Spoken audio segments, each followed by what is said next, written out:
functional medicine is basically a methodology. It's an operating system. It's a way of thinking differently about disease. And it's becoming a medical detective to connect the dots between all these disparate things. And so I basically look at a person's story and try to get a sense of how they got to where they are. So for your wife, I'd want to know, oh, was she born by C-section or vaginal birth? Was she— Dude, you go all the way back to that. Bottle fed or breastfed? Did she take early antibiotics? Did she have a gastroenteritis, or was she traveling to a foreign country, or did something happen where her gut didn't develop properly?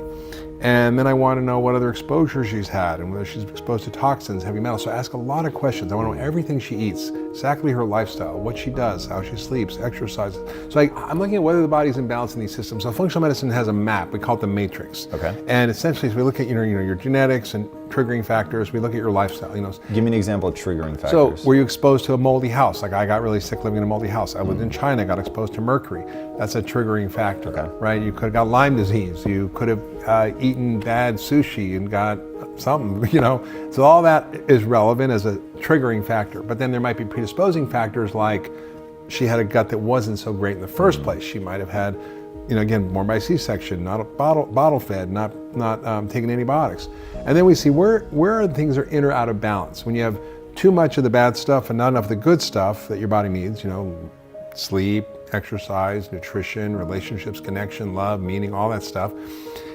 When you have too much of the bad stuff, not enough of the good stuff, your body breaks down. So we look at these 7 systems and how they're in balance or out of balance. And that relates to all disease. So there's your gut, and they're all connected. They're not really separate. They're like a web, but we just break them out for the purposes of thinking about them. Right. So there's the gut and digestion, the microbiome. There's your immune system, we call it defense and repair. Your energy system, how you make energy from oxygen and food. Your detoxification system, how you process your metabolic toxins, environmental toxins. Your transport system, which is circulation, lymphatic circulation. Your communication system, which is hormones, neurotransmitters, messenger molecules that communicate. And then your structural system, which is everything from your biomechanical skeletal structure down to the structure of your cell membranes. And all those are influencing how you feel at any moment, influencing whether you're getting more disease or less disease. So when your gut breaks down, and the gut is really the central thing, because when your gut breaks down, everything breaks down. Because the microbiome is this extraordinary ecosystem of bugs within you that control a lot of what happens in your body. And when they're out of balance, you not only have digestive symptoms, but you can have everything from dementia to cancer to heart disease to diabetes to autoimmune diseases and lots more. The whole point of functional medicine is about creating health. Regular medicine is about diagnosing and treating disease. I don't really care what disease you have. I want to know, how do we create health? How do you get the best microbiome on the planet? How do you create a healthy inner garden? What do you have to do that? How do you diagnose what's out of balance there and get rid of the bad bugs and then put in the good bugs? But it's not just as simple as taking probiotics. I actually had Do you think probiotics work? They're like tourists. They come through the economy, they affect things a little bit, but they don't stick around that long. So you have to keep taking them, which is not bad necessarily. But what's really extraordinary is that I recently developed ulcerative colitis as a result of taking an antibiotic for a bad tooth I had, a tooth infection. Whoa. That led to C. diff, which is a deathly intestinal infection that then spiraled into colitis. And doing what I do, I was like, okay, well, this is kind of messed up. I got to rebuild my gut. And I, took all the things I knew and I put together this cocktail of stuff. And there was one particular bug called Akkermansia, which is really important in regulating immune function and cardiovascular health and lots of things. And it protects the biofilm, it restabilizes your gut. And this is all really relatively new research. If you have low levels of this, for example, if you get those new checkpoint inhibitors that are anti-cancer drugs that are immunotherapy, they don't work. What's a checkpoint inhibitor? It's an immunotherapy drug which activates your immune system to kill the cancer. And this is like 100%, like if it works, you're cured. You have melanoma like Jimmy Carter, it's stage 4 melanoma, you're gonna be dead in a few months. You take this drug, you're cured, and he's still building houses at 99 years old or something. So these are amazing drugs, but they don't work on everybody. And it turns out if you don't have a healthy microbiome, they don't work. So all this research is going on. I started looking at it and I realized, you know what? Taking prebiotics is good, which is fiber, feed the good bugs.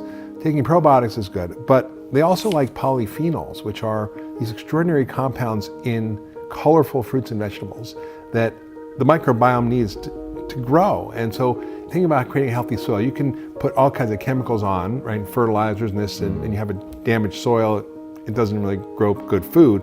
But if you have a healthy, rich soil, you can create health. And so we put in all these things like cranberry, pomegranate, green tea, and they are really great for acromancy. Okay. And then I use prebiotics, fiber, like acacia fiber, to help feed the good bugs. And I also used a form of colostrum, which is immunoglobulin. So it's like passive immunity, helps regulate the immune system. And I use little collagen peptides. I took something called probutyrate, which is a product that helps with the fats in the gut. And this is a general cocktail that I take. It's a shake, take it every morning, and within 3 weeks, my ulcerative colitis was gone. So first we had to kill the C. diff, then we have our magical cocktail. What if somebody has SIBO?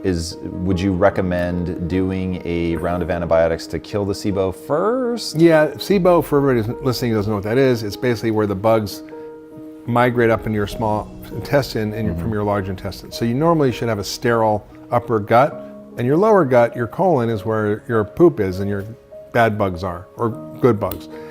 When they migrate up, that's when you get bloating, distension. I call it food baby. You feel, like every time you eat, you just feel bloated and full after. That's often a sign of bacterial overgrowth. It's really common. So you have to figure out why it's happening, because if you just treat it without knowing that, it can come back. That's interesting. Why would it happen? Well, it can happen because you have motility issues, you have low magnesium, you have a parasite, there may be some reasons why. You could have a BCO, which is a tick infection. So you have to figure all that out.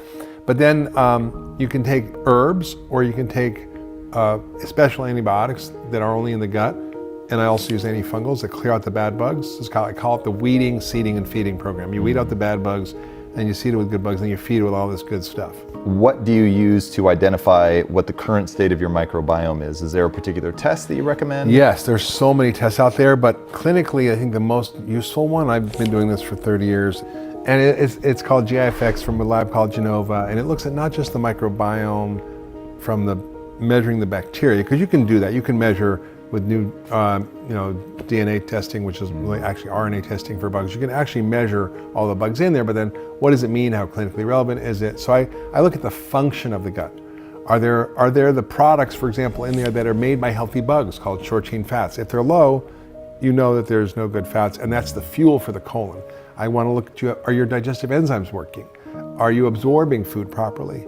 Is there inflammation in your gut? What's your immune system doing in your gut? What is growing in your gut? Do you have a parasite or bad bugs? So I look at all of that, and then I can come up with a sense of what's going on. And often people have leaky gut and food sensitivities, and this vicious cycle of these bad bugs and food sensitivities, and it's what makes so many people sick. How long would you expect, when done well, how long would you expect this repair protocol to take? If you combine it with diet, because you also have to eliminate the things that are in your diet that are driving gut problems, right? Because think about it, you're eating pounds of food every day, and that is what's landing in your gut and feeding your bugs. And if you're eating processed food, sugar, starch, bad fats, it's going to be a problem. You're not going to get better. So you need a whole foods diet. I call it the Pegan diet, which is kind of a joke, but it's like, less extreme, more inclusive, but whole foods, focusing on quality, not so much worrying about quantity. And sometimes eliminating things like gluten and dairy and other things that can be trigger food sensitivities. And combined with the diet and this protocol, within a few weeks, people start to feel significantly better. And then it takes about 3 months to really kind of reset the whole thing. If you had to just put together an all-weather eating strategy, what would the ideal, in air quotes, diet? I wrote about it. I wrote a whole book about it. It's called Food, What the Heck Should I Eat? And it's about these principles, I call them the Pegan principles. And it's really focused on quality first, right? Nobody thinks we should be adding additives and hormones and antibiotics and pesticides and glyphosate to our food. Like, it's in it, but nobody's like, yeah. How do we avoid it at the grocery store? If you look at the label of something, if it has something you can't recognize, pronounce, then you shouldn't have it. Or if you don't have it in your cupboard at home, like butylated hydroxytoluene, which is in almost every processed food, is BHT, it's illegal in Europe. You wouldn't sprinkle that on your salad, would you? No. So that's a good rule. The second principle is, we should be eating a plant-rich diet, and across the spectrum, from fruits and vegetables to... Do you treat fruits and vegetables as sort of one and the same, or? No, it should be vegetables and fruit, right? So it's like, you don't want to be consuming only fruit because that's full of sugar, and if you're diabetic or you're overweight or have issues, you might want to cut back on the sugary fruits or eat berries, which are less glycemic. Lots of nuts and seeds. Everybody agrees we should be eating lots of nuts and seeds. You want to soak them, reduce the lectins, that's fine. If you're going to eat beans and grains, pick low starch ones, right? And also... Give us a few examples. So like black rice, which is like the blueberries of rice, quinoa. What does that mean?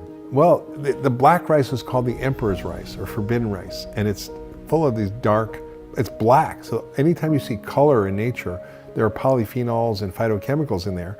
So it's got more antioxidants per serving than blueberries. And then you want to make sure if you're eating, grains, like gluten grains are interesting. So most of the gluten we eat is wheat. It's 133 pounds per person per year. That's a pharmacologic dose. It is worse for your blood sugar than table sugar. Really? Yes. What? Yes. When you look at the glycemic index, which is how much the fixed amount of the food will raise your blood sugar, table sugar is 80, bread is 100. Whoa, I had no idea. Why? Because it's so processed and so quickly absorbed.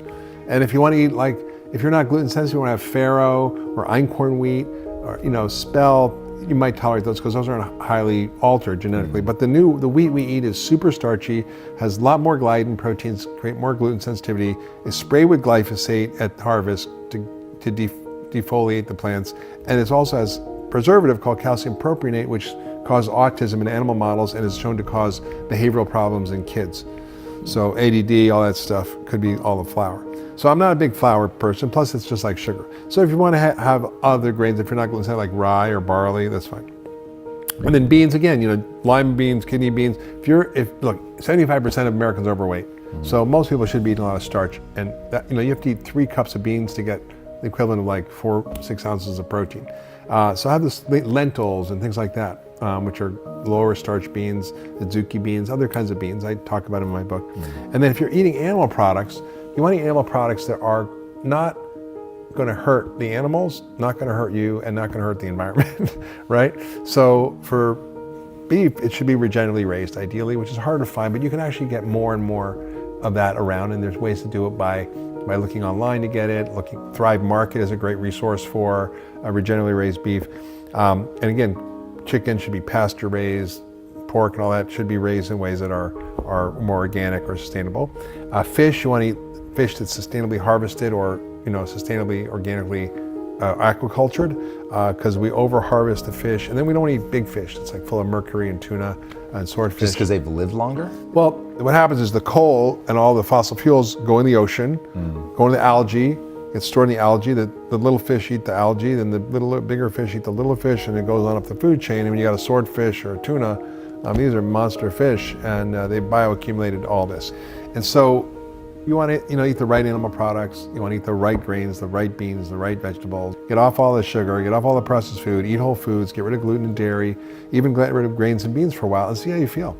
And if you don't feel good, try to add things back. If you feel amazing and your autoimmune disease goes away, your digestive problems clear up, your brain fog's clear, your migraines are gone, well, then that's probably a sign that your body likes that way of eating,